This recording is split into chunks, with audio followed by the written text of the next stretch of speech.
karon guys kay di pa man ta busy. Tagaan ta mo mubo nga tutorial how to reset oil change of Reader FI 150. Good luck guys.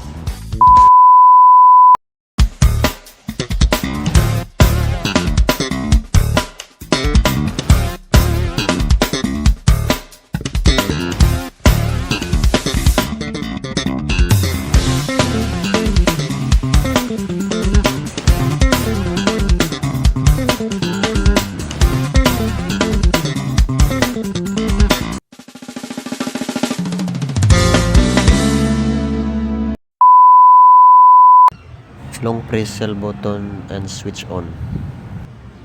Guys, ang ato di ay cluster. As long as dili nato siya ma-reset ang ato ang giset nga oil change, dili gina siya mawala until mahuman nato ang ato ang pag oil change sa ato ang Reader FI.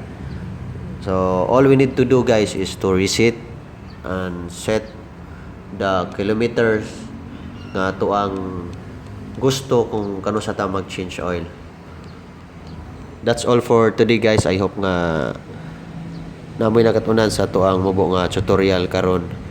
So please subscribe and like, share my YouTube channel Mr. Bush Motovlog for more updates sa ako ang vlog guys.